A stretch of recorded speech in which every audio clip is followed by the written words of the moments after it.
Welcome to RN99 news. Mancherial జిల్లా బెల్లంపల్లి పట్టణంలోని RDO కార్యాలయం ఎదుట బీఆర్ఎస్ అధినేత కేసీఆర్ పిలుపు మేరకు మాజీ ఎమ్మెల్యే దుర్గం చిన్నయ్య ఆధ్వర్యంలో పార్టీ శ్రేణులతో కలిసి కాంగ్రెస్ ప్రభుత్వం రైతులకు ఇచ్చిన రుణమాఫీ హామీని అర్హులైన ప్రతి ఒక్క రైతుకు వెంటనే అందజేయాలని డిమాండ్ చేశారు.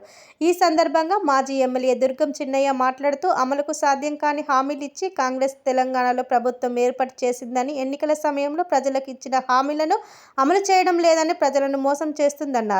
ప్రతి ఒక్క రైతుకు రుణమాఫీ చేయాలని ఆర్డీఓకి వినతి పత్రం అందజేశారు. తెలంగాణ రాష్ట్ర ప్రభుత్వం రేవంత్ రెడ్డి గారు నాయకత్వంలో మరి రైతులను మోసం చేసే విధంగా మరి వారు ఎన్నికలలో చెప్పినటువంటి హామీలను అమలు కాని హామీలను ఇచ్చి మరి ఇవాళ రైతులను మోసం చేసే కార్యక్రమాన్ని పెట్టుకుంది.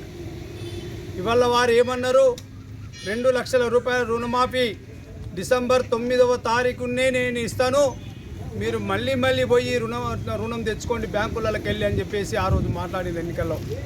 కానీ ఈరోజు రేవంత్ రెడ్డి చేసింది ఏమిటి, ఇవాళ 40,000 కోట్లు ఒక్క సంవత్సరం నేను నోరు కట్టుకుంటే లేకపోతే కడుపు కట్టుకుంటే నేను 40,000 కోట్ల రూపాయలు ఏడాది లోపల తీసుకొచ్చి నేను రైతులకు రుణమాఫీ చేస్తా అని చెప్పి మాట్లాడిండు.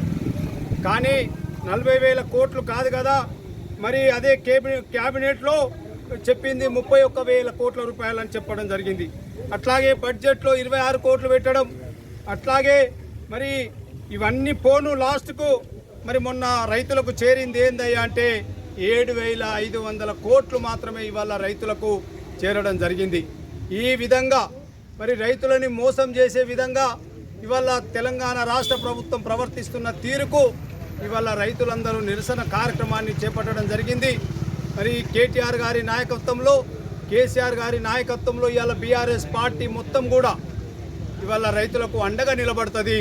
రైతులకు అండగా నిలిచి రైతు పక్షా నిలబడి 40,000 కోట్ల రూపాయలు ప్రతి ఒక్క రైతుకు రుణమాఫీ అయ్యే విధంగా ఇవాళ అయ్యే వరకు ఇవాళ బీఆర్ఎస్ పార్టీ ఇవాళ రైతులకు అండగా ఉంటుంది. ఈరోజు ఇవాళ ప్రతి రైతుకు ఇవాళ రుణమాఫీ చేయాలి. ఇవాళ స్కూటర్ ఉన్నదని, బైక్ ఉన్నదని, కారు ఉన్నదని, ట్రాక్టర్ ఉన్నదని ఎన్నో కారణాలు చెప్పి చాలామందిని రైతులను రిజెక్ట్ చేసి ఇవాళ తక్కువ మందికి ఇవాళ 17-18 లక్షల మందికి మాత్రమే ఇవాళ రుణమాఫీ ఇచ్చే విధంగా ఇవాళ కాంగ్రెస్ ప్రభుత్వం మోసం చేసే కుట్రపూరితంగా మోసం చేస్తున్నది. దానికి నిరసనగా ఈరోజు మరి బెల్లంపల్లి నియోజకవర్గంలో ఆర్డీఓ ఆఫీస్ కార్యాలయం ముందు మేము నిరసన తెలపడం జరుగుతుంది. అట్లాగే ప్రతి మండలంలో బెల్లంపల్లి నియోజకవర్గంలో 7 మండలాలు ఉంటే 7 మండలాలలో కూడా నిరసన కార్యక్రమం ఇవాళ రైతులు తెలుపుతున్నారు. వాళ్లకు మద్దతుగా ఇవాళ బీఆర్ఎస్ పార్టీ మరి వారితో కలిసి వాళ్ళ నిరసన కార్యక్రమం చేస్తున్నది. దీనిలో పాల్పంచుకున్నటువంటి మా వైస్ చైర్మన్